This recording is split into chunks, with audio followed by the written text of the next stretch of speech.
My name is Sofia Martinez, and I've spent my entire life being told that my passion was worthless. Every brushstroke, every canvas, every moment I spent creating art was met with disapproval and disappointment from my family, especially my parents. Another painting? When are you going to grow up and get a real job? My father's voice boomed through our house as he found me in my room, working on yet another piece. I was 22 then, fresh out of college with an art degree they hadn't wanted me to pursue. My mother stood in the doorway, arms crossed, her face a mixture of frustration and what I'd come to recognize as shame. "Sophia, darling, your father's right. Look at your cousin Michael, he's already an associate at his father's law firm. And here you are, still playing with colors like a child." I kept my eyes on my canvas, trying to focus on the interplay of light and shadow I was attempting to capture. The piece was different from anything I'd done before. An abstract interpretation of emotional trauma, depicted through fractured mirrors and distorted reflections. But they wouldn't understand that. They never did. "I'm not playing," I said quietly, adding another careful stroke to the canvas. "This is my work." My father let out a harsh laugh. "Work? You call this work? Have you even sold a single painting?"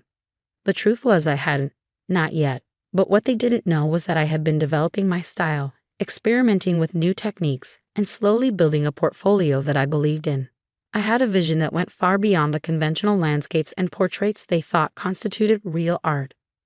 "I've been invited to participate in some upcoming gallery shows," I mentioned, trying to keep my voice steady. "There's interest in my work."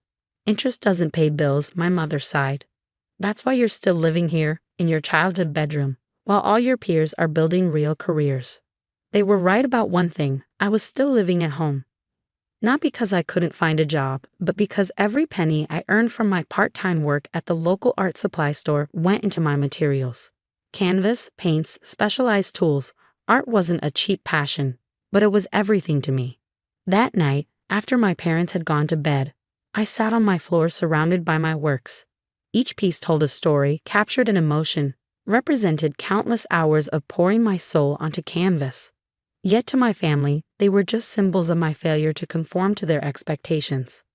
The next morning, I received an email that would change everything, though I didn't know it at the time. It was from Marcus Chen, a curator at a small but respected gallery in the city. He had seen my work on Instagram, where I had been quietly building a following under a pseudonym. "Your pieces speak to something profound," he wrote. "There's a raw authenticity in your exploration of trauma and healing through abstract forms. I'd like to meet and discuss featuring your work." My hands trembled as I read the email several times. This was my first real opportunity, but I knew better than to share it with my parents. They would only dismiss it, tell me not to get my hopes up, remind me that one gallery show wouldn't build a career. I met Marcus the following week at his gallery, bringing along a portfolio of my best works. The gallery was small but elegant, with clean white walls and perfect lighting that made every piece look like it belonged in a museum. "Tell me about this one," Marcus said, pointing to a photograph of my latest work, the one my father had interrupted. I called it Shattered Reflections. "It's about the way trauma fractures our self-image," I explained, finding confidence in discussing my art with someone who actually wanted to understand it. The distorted mirrors represent how we see ourselves through the lens of past pain, while the gold lines running through the breaks symbolize the beauty and healing. Marcus nodded slowly, his eyes never leaving the image. "This is exactly what the art world needs right now, work that speaks to genuine human experience, that isn't afraid to confront difficult emotions." "How many pieces like this do you have?" 15 complete works in this series, I replied, plus several more in progress. "Perfect," he smiled. "I want to feature your series in our upcoming exhibition focusing on emerging artists exploring trauma and healing through art. But I have one condition." I held my breath, waiting. "I want you to create 3 more pieces specifically for the show. Even more daring than this one. Don't hold anything back." Walking home from that meeting, I felt lighter than I had in years. Finally, someone saw what I was trying to achieve with my art. Someone understood that I wasn't just playing with colors, but creating something meaningful. For the next 2 months, I threw myself into creating the new pieces Marcus had requested. I worked through nights, barely slept, and poured every ounce of emotion I had into my art. My parents continued their campaign of disapproval, but their words seemed to matter less now. I had a purpose, a direction, and most importantly, a believer in my vision. The gallery opening was scheduled for a Friday evening. I didn't tell my family about it. I couldn't bear their dismissive comments or, worse, their pitying attendance out of obligation. This was my moment, and I wanted to experience it purely, without their negative energy surrounding me. The evening of the opening, I dressed carefully in a simple black dress that I'd bought secondhand. It wasn't designer like the clothes my mother insisted were necessary for success, but it felt right for who I was. When I arrived at the gallery, my heart nearly stopped. Through the windows, I could see my works displayed prominently on the main wall, perfectly lit to capture every nuance of color and texture. People were already gathering, wine glasses in hand, discussing my pieces with serious expressions. Marcus met me at the door, beaming. "They love it," he whispered. "The owners of the Blackwood Museum are here, and they can't stop talking about your work." The Blackwood Museum was one of the most prestigious modern art museums in the country. Having them interested in my work was beyond my wildest dreams. But I forced myself to stay grounded, to not get carried away with possibilities.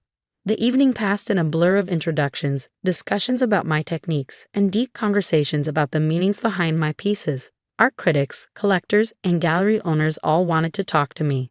They didn't see a failure or a child playing with colors. They saw an artist with something important to say. It wasn't until nearly midnight, after the last guest had left, that Marcus pulled me aside with news that made my world spin. "The Blackwood wants your entire series," he said, his eyes shining with excitement. "Plus, they want to commission 3 more pieces for their permanent collection." "Sophia, do you understand what this means?" I shook my head, overwhelmed. "They're offering $2.8 million for the collection and commission combined. This is unprecedented for an emerging artist." I sat down hard on a nearby bench, my legs no longer able to support me. The amount was more money than my parents made in a decade. More than that, it was validation. It was proof that my art wasn't worthless, that my passion wasn't a waste of time. That night, as I lay in my childhood bed for what I knew would be one of the last times, I heard my parents talking in the kitchen below. I saw her sneaking in late again. My mother was saying, probably wasting more time with those artist friends of hers. "I don't know where we went wrong with her, James." My father's response was tired, resigned. "Maybe it's time to give her an ultimatum. Either she gets a real job or she needs to find somewhere else to live." I smiled in the darkness, knowing that soon they would learn just how wrong they had been about me and my art. The next day would change everything, though they didn't know it yet. The Blackwood Museum was holding a formal acquisition ceremony, and this time, I had decided to invite my family. It was time to show them exactly what their failing daughter had achieved. The morning of the acquisition ceremony, I left an envelope on our kitchen table. Inside was a formal invitation to the Blackwood Museum's special acquisition ceremony and artist reception scheduled for that afternoon. I didn't leave a note, just the invitation with my name clearly printed as the featured artist. When I walked into the kitchen, my mother was already there, coffee cup in hand, staring at the envelope with a mixture of confusion and suspicion. "What's this?" she asked, holding up the invitation. "It's exactly what it looks like," I replied calmly. "The Blackwood Museum is acquiring some artwork today. I thought you and Dad might want to attend." She frowned, reading the invitation again. "The Blackwood? But they only collect serious art." "Yes," I said simply, pouring myself a cup of coffee. "They do." My father walked in, already dressed for work in his perfectly pressed suit. "What's going on?" "Sophia wants us to go to some art thing at the Blackwood," my mother said, her tone suggesting it was probably a waste of time. "Apparently they're buying some artwork. The ceremony starts at 2 p.m., I added. "I need to be there early, but you can arrive just before it begins." I grabbed my keys and headed for the door, pausing only to add, "Oh, and dress formally. There will be press coverage." I left them standing in the kitchen, bewildered. For once, they couldn't dismiss my invitation with their usual condescension. The Blackwood name carried too much weight. At the museum, I spent the morning working with the curators to ensure everything was perfect. My entire series, Reflections of Trauma, was displayed in a dedicated gallery. Seeing my work in this space, with its soaring ceilings and perfect lighting, made my heart swell with pride. Marcus found me adjusting the angle of one of my paintings. "Are you ready?" he asked gently, Your family confirmed they're coming. I nodded, smoothing down my new dress. The first designer piece I'd ever owned, bought with my advance from the museum. I'm ready. The gallery began filling with people around 1:30 p.m. Art critics, collectors, museum board members, and press representatives mingled, sipping champagne and discussing my work. At 1:55 p.m., I saw them, my parents, looking uncomfortable but impressed despite themselves by their surroundings. My mother wore her best dress, the one reserved for charity galas and country club events. My father had chosen his power suit, the one he wore to close important business deals. They looked like they belonged here, among the elite of the art world, but their expressions betrayed their confusion. I watched as they entered the gallery containing my work. My mother's eyes widened as she recognized the pieces she'd seen me creating in my childish pursuit of art. My father's face froze as he noticed my signature on each painting, prominently displayed beside works that now commanded the attention of the art world's most respected figures. The museum director stepped up to the podium precisely at 2 p.m. Ladies and gentlemen, welcome to this historic occasion. Today, the Blackwood Museum is proud to announce the acquisition of the complete Reflections of Trauma series, along with a special commission for 3 additional works by the remarkably talented Sophia Martinez. I heard my mother's sharp intake of breath as I walked to the podium. The director continued, "This acquisition, valued at $2.8 million, represents one of our largest commitments to an emerging artist in the museum's history." The room burst into applause. Through the camera flashes and appreciative murmurs, I could see my parents' faces, pale, shocked, their worldview visibly crumbling. "I would like to invite the artist to say a few words," the director said, stepping aside. I took his place at the podium, my hands steady, my voice clear. Art has always been more than just creating beautiful images for me.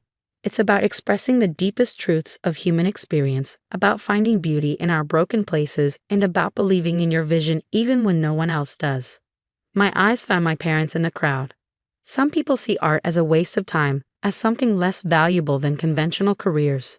But art has the power to move people, to heal them, to make them see the world differently. That's what I've always believed, and that's what I've worked to achieve with every piece I create. The speech continued, but I could see my parents were barely listening. They were looking around the room, watching as wealthy collectors and influential critics nodded in agreement with my words.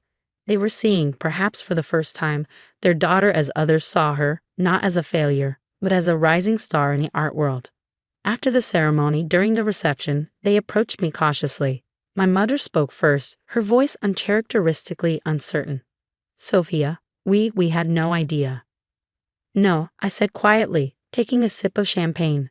"You didn't." "Why didn't you tell us about this?" my father demanded, though his usual authoritative tone was dampened by obvious discomfort. "Would you have believed me?" I asked simply. "Would you have supported me, or would you have found a way to dismiss this too?" Before they could answer, Marcus appeared at my side. "Sophia, the curator from the Modern Art Museum in Paris would like to discuss your next series. They're very interested in being the first to feature your new work." I turned to my parents, whose eyes had grown even wider at the mention of Paris. "If you'll excuse me, I have some business to discuss." As I walked away with Marcus, I heard my mother whisper to my father, "James, our daughter is worth millions now." How did we not see it? The next few weeks were a whirlwind of changes. I moved out of my parents' house and into a spacious loft studio in the city's arts district. My Instagram following exploded after the Blackwood acquisition was announced, and galleries worldwide began contacting me about showing my work. My parents attempted to reconcile in their own way. My mother started mentioning my success to anyone who would listen, conveniently forgetting the years she'd spent belittling my choices. My father tried to offer financial advice about managing my newfound wealth, as if that could make up for years of dismissing my passion as worthless. One morning, about a month after the ceremony, my father called me.